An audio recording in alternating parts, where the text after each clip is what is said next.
I'll give you a signal. No, I don't want to be on. Mic check 1 2 3. Mic check 1 2 3. Check 1 2 3. Mic check 1 2 3. You good? All right. All right. Just give you all a structure how we're going to do this. Superintendent will come up and speak on what we just saw with the video and everything. We're going to do, after that, we'll do one round of questions, one per each outlet, because we're kind of short on time for this, so one for each outlet.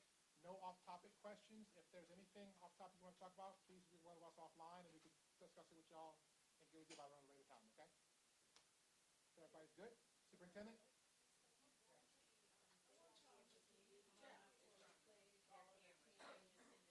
We're going to send y'all a link to the videos that y'all will have for y'all purposes. So if y'all come, Captain, and everybody. Am I not, you know something? Y'all, they want me to stand on this, but I actually don't think y'all need me. Right? Can you still see me with my normal height? I think I'm all right, but thank you for offering that for me.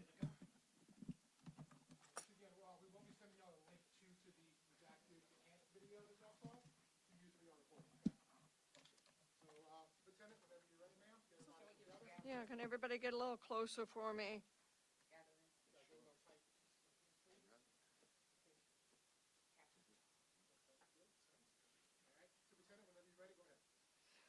So I appreciate everybody coming this afternoon, and it's really important that you see that we have the command staff here and members of our Public Integrity Bureau, as well as our Force Investigative team, to address the video that you just saw of an officer-involved discharge of a firearm during the arrest and capture of a young man that we're going to give you some information about. The public safety of our city is absolutely paramount, and you know that our number one goal is to reduce violent crime, which has plagued this city, and with a specific focus on crimes involving guns. And this is a particular event that did involve the person whom we arrested was armed, and the event occurred on January 25th. Now, we, by our policy, are releasing the body-worn video of that particular event, but I do need to let you know that the case itself, the full investigation, is not over. Therefore, we can only answer questions to a certain extent, but to the fullest extent that we can, all right, even though the investigation is still open. So the event occurred, as I said, on the morning of January 25th in the 2nd District. The 2nd District captain is with us. It's Captain Dupree here at the end of the line. And it involved a stolen vehicle that 2nd District officers came upon, but that vehicle was indeed occupied by a person later we had learned had just as well been involved in or a suspect in a violent crime of aggravated assault. But he was occupying a vehicle. The vehicle was stolen, and that is what brought the attention to the officers, was the fact they came upon a stolen vehicle. When they approached that vehicle, as you saw in the video, clearly the young man was armed with a weapon. It was in his waistband, easily accessible to him at any moment. I will say at this point, I am incredibly grateful to God himself that no New Orleans police officer was shot or killed, and that even in this event, fortunately, the young man himself was taken into custody without any injury to him from any kind of gunfire. So these events are so deadly.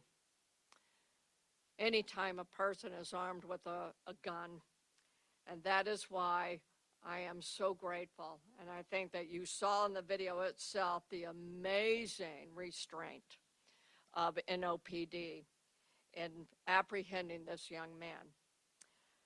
The young man did indeed, after he was awakened by NOPD, he tried to flee. And he was using his car to back and forth, and he even rammed officers' police cars in his attempt to flee. And during the flight, one of our lieutenants, one of our officers, did discharge his gun 3 times. But after the vehicle became disabled, the armed young man fled from the vehicle through the rear passenger side door, and he was apprehended by 2nd District police officers just a few feet away. We learned afterwards that this young man was 15 years old and armed with a gun. He was transported to Children's Hospital before being booked into the Juvenile Bureau, and he was booked on the following charges: aggravated assault with a motor vehicle upon peace officers, 3 counts of that event; resisting a police officer with force or violence; and possession of a firearm by a juvenile.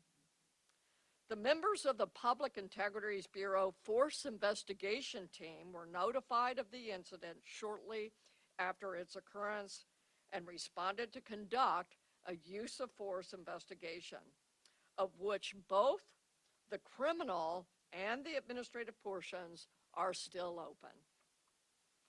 The Force Investigation Team is also investigating allegations of excessive use of force used by officers against the juvenile, which would be normal, standard operating procedure that we look at all elements of our arrest. The Independent Police Monitor's Office was on the scene, and the Federal Consent Decree Monitoring Team was notified. The officer is a 27-year member of the NOPD. And again, according to protocol, he was temporarily reassigned to the desk duty, but he has returned to full duty. Again, all of these are normal protocols. I do want to commend our officers for their hard work and dedication. I also want to commend our Force Investigation Team for conducting a thorough investigation into the officer's weapon discharge. And at this time, I will take a few questions. Thank you.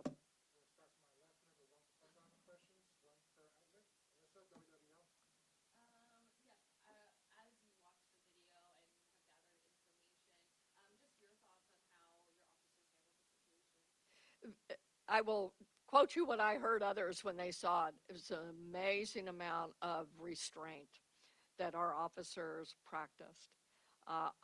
You saw the video. You yourself saw that gun.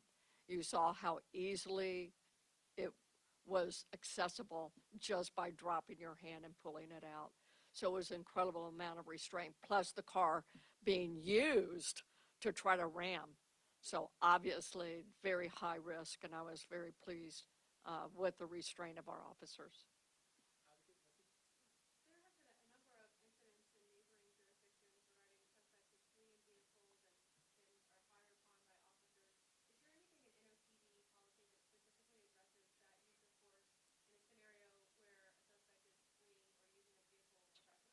You know our policies, and so they're available for anyone to see, but that's a part of our investigation. We look at everything. We look at everything from tactics to policy.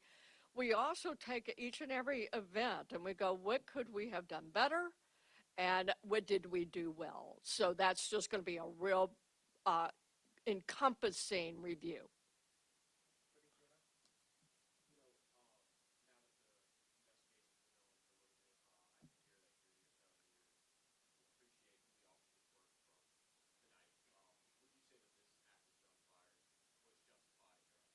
We're not at that because all investigations need to run its entire course before I will ever comment on whether or not a shooting discharge is in policy or out of policy. That's due process. And every officer is due the full rights of an investigation. So it's too early to say, but I think you can also see from the video the level of restraint. I'm speaking to what I can to this extent.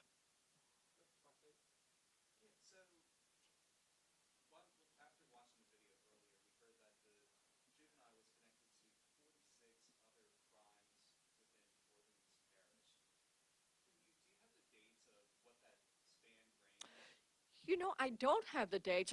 15 years old.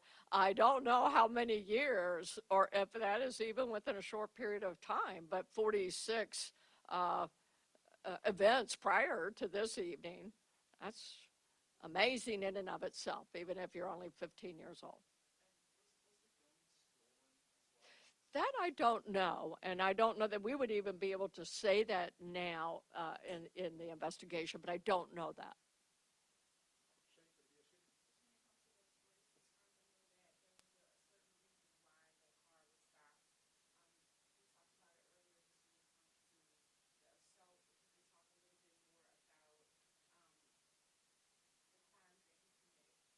You know, I will actually turn it over to Chief Sanchez to see if you can. Feel free to, or anybody else in the FIT team if you think. Yeah, we can't comment on those 46 crimes, but that vehicle was used in the aggravated assault earlier that evening.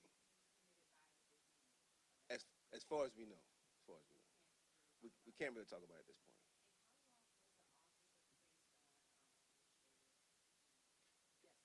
So normal procedures is about 3 to 4 days.